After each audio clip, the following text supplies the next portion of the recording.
Hello दोस्त, आपका स्वागत है पंडित एसपीएन चैनल में। तो मैं फिर से एक बार आपके लिए लाभ हानि का एक टाइप 1 वीडियो लेकर आया हूँ जो एग्जाम में हमेशा पूछते रहता है। कोई भी एग्जाम दीजिए, रेलवे टेक्नीशियन, बिहार एसएससी, कुछ भी हो गवर्नमेंट के एग्जाम, ठीक है, उसमें ये प्रश्न जो है लाभ हानि का टाइप 1 आते रहता है। और तो चलिए हम इसको बनाएंगे, सीखेंगे कि कम समय में कैसे बनाएंगे। ऐसे बेसिकली तरीके से देखा जाए तो बनाइएगा तो काफी टाइम लग जाएगा। मुझे टाइम से मतलब टाइम लेना नहीं है, अगर टाइम ही लीजिएगा तो एग्जाम में फंस जाइएगा। इसलिए हमने इसका शॉर्ट तरीका, बिल्कुल एकदम शॉर्ट में 5 से 10 सेकंड में आप बनाना सीख जाइएगा, ठीक है, तभी आपका एग्जाम निकल पाएगा। तो चलिए शुरू करते हैं। इसको हम दो तरीके से बनाएंगे, ठीक है, एक तो बेसिकली तरीके से बताएंगे, फिर उसको थोड़ा शॉर्ट बनाएंगे, ठीक है। चलिए हम देखते हैं।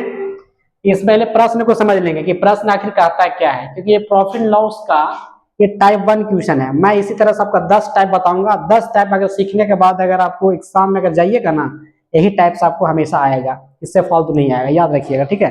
तो टाइप ये सीख लेना है।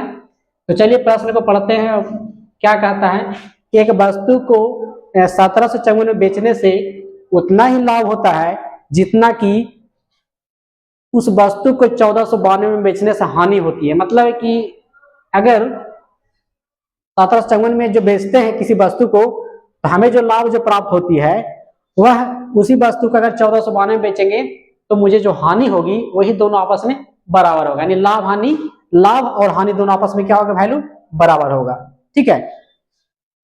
चलिए इसको बनाते हैं। तो पहले हम इसको बेसिक तरीका से हम बना लेते हैं कि माना कि सीपी एक्स है, मेरा क्रय मूल्य एक्स है, ठीक है।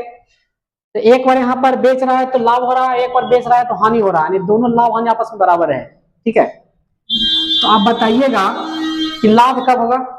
लाभ कब होगा, कोई वस्तु जितना में खरीदेंगे, कम में खरीदेंगे और ज्यादा में बेचेंगे तब लाभ होगा, ठीक है। यानी विक्रय मूल्य में से क्रय मूल्य घटाएंगे तब लाभ होगा।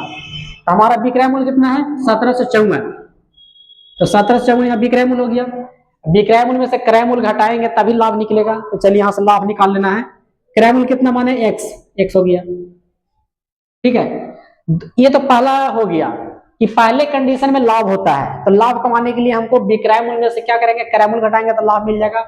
दूसरे कंडीशन में कह रहा है कि उसी वस्तु को 1492 में बेचेंगे तो मुझे हानि होती है, उतना ही हानि होती है जितना कि लाभ हुआ है।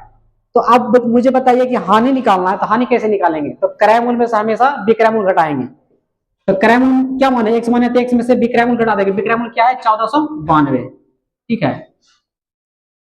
ये हो गया विक्रय मूल्य में से क्रय मूल्य घट गया, लाभ हो गया। और यहाँ क्रय मूल्य में से विक्रय मूल्य घटाया तो यहाँ क्या हानि हो गया। यानी ये लाभ और ये हानि आपस में क्या हो गया, बराबर हो गया, यानी लाभ बराबर हानि।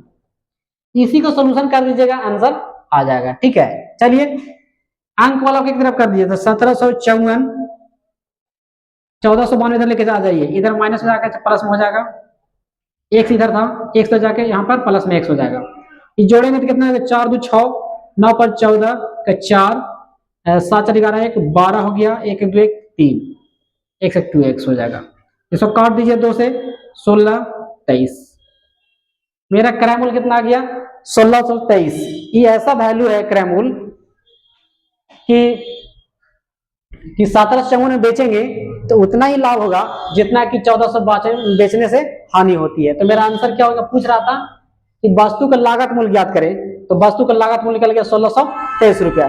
चलिए इसको एक और तरीका से हम बताते हैं। बिल्कुल अगर इस तरह का प्रश्न अगर रहेगा तो कुछ करना नहीं है, दोनों विक्रय मूल्य क्या कर देना है, जोड़कर 2 से डिवाइड कर देना, मेरा आंसर आ जाएगा, ठीक है। दोनों का विक्रय मूल्य क्या है, 1754, एक विक्रय मूल्य क्या है, 1492। दोनों को जोड़िए, 2 से भाग कर दीजिए, डायरेक्ट आंसर आ जाएगा, ठीक है। जोड़ने के बाद कितना आएगा, 32 46 और 2 से डिवाइड करेंगे, कितना आ जाएगा, आ जाएगा 16 23। तो ये भी बिल्कुल आसान तरीका है, इससे कहीं ये शॉर्ट तरीका हो गया। अगर जब भी इस तरह का मिले कि किसी वस्तु के इतना बेचने से उतना ही का लाभ होता है जितना कि इतना बेचने से हानि होती है, लाभ हानि बराबर होता है, लागत को निकाल करें, तो उस कंडीशन में दोनों वैल्यू को जोड़ दीजिए और 2 से डिवाइड कर दीजिए, मेरा फाइनल आंसर आ जाएगा।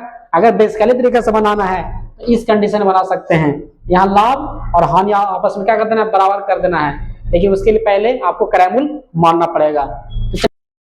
चलिए अब टाइप 2 देखते हैं, लाभ हानि का। ये दूसरा टाइप है जो एग्जाम में बहुत ज्यादा ये पूछते रहता है, हर एग्जाम में कहीं भी एग्जाम देने जाइएगा ये प्रश्न आपको नजर आएगा लाभ हानि से। तो बहुत इंपॉर्टेंट क्वेश्चन है। चलिए इसको सीखते हैं कि कम समय में कैसे बनाएंगे। ठीक है, कुछ करना नहीं है, जिस तरह से बताएंगे उस तरह से आप सीखिए। कॉपी है तो उसमें नोट्स कीजिए, उसको रिवीजन कीजिए ताकि आपको याद रहे। नीचे में ऑप्शन भी लिख दिए हैं, देखिएगा आंसर आता है या नहीं आता है। ठीक है, पहले क्वेश्चन को पढ़ेंगे आखिर कहता क्या है। एक सब्जी विक्रेता जो है क्या करता है कि 1 रुपया में 2 की दर से नींबू खरीदता, नहीं 1 रुपया में 2 नींबू खरीदता है। 1 रुपया में कितना नींबू? 2 नींबू खरीदता है। तो इससे आपको पता चल ही गया होगा कि एक नींबू का दाम 8 आना हो गया 50 पैसे। ठीक है, फिर ये तो खरीदने की बात कर रहा है कि 1 रुपया में 2 नींबू खरीदता है, लेकिन बाद में क्या कर दिया कि 3 रुपया में 5 की दर से बेच देता है।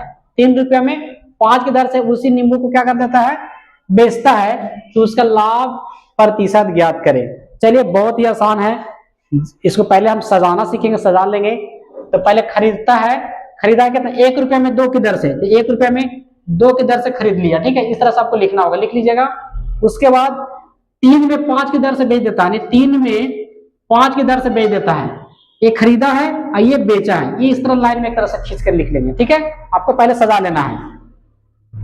उसके बाद क्या करना है, यहाँ पे अंदर को अंदर में गुना करेंगे और बाहर को बाहर में गुना करेंगे। तो बीच वाला गुना करेंगे और एक बाहर में गुना करेंगे, वहीं से मेरा क्रयमूल और विक्रयमूल का पता चल जाएगा। तो विक्रयमूल कौन होगा और क्रयमूल कौन होगा? तो बीच में जो दोनों गुना करेंगे विक्रयमूल हो गया, बी से बीच में और बी से विक्रयमूल हो गया। तो 3 गुना 6, इसका मतलब है कि 6 रुपया विक्रयमूल हो गया। 6 रुपया क्या हो गया? विक्रयमूल हो गया, यानी सेलिंग प्राइस। जो बाहर में जो अंक दिखाई दे रहा है 5 और 1, उसमें गुना करिएगा तो क्रयमूल निकलेगा। 5 एकम 5 यानी 5 रुपया। अब बताइए कि खरीद रहा है, यहां से पता चल गया कि खरीद रहे हैं 5 रुपया में, अब बेच रहे हैं 6 रुपया में। अब तो लाभ हानि का पता चल गया। बीच में दोनों अंक को गुना कीजिएगा, विक्रय मूल्य निकलेगा, बाहर में गुना कीजिएगा, क्रय मूल्य निकलेगा। यहाँ से लाभ हानि का पता चल जाएगा कि लाभ हुआ कि हानि हुआ। तो चलिए, खरीदे हैं 5 में, बेच रहे 6 में, तो यहाँ पर लाभ हुआ। कितना का लाभ हुआ? और 6 में से 5 जाएगा तो 1 रुपया का लाभ हुआ। आप कह रहा है कि लाभ प्रतिशत निकाले, 1 रुपया का लाभ हुआ। तो लाभ प्रतिशत हमेशा क्रय मूल्य से निकलता है, क्रय मूल्य। तो मेरा क्रय मूल्य कितना था? 5 रुपया था, तो 5 को नीचे रख दीजिए और प्रतिशत निकाल लिए 100 से गुना, तो 100 से गुना कीजिए इसको, 20 × 100 यानी 20%। मेरा आंसर है कि लाभ कितना आएगा? 20%। यानी ऑप्शन नंबर देखिए 1 2 3, तीसरा ऑप्शन, यानी तीसरा ऑप्शन मेरा क्या है? सही है। तो एग्जाम में इस तरीके से बनाइएगा ना, तो बिल्कुल कह रहे हैं कि ये मुश्किल से 10 से 15 सेकंड का ये क्वेश्चन है, ये ज्यादा बड़ा नहीं है। आप बस सिर्फ सजाना सीख लीजिए, बीच वाला गुना कीजिएगा विक्रय मूल्य, बाहर से गुना कीजिए क्रय मूल्य, यहाँ से लाभ हानि पता कर लीजिए, परसेंटेज निकाल दीजिए, आंसर तुरंत कलर करके चले आइए। ठीक है, चलिए।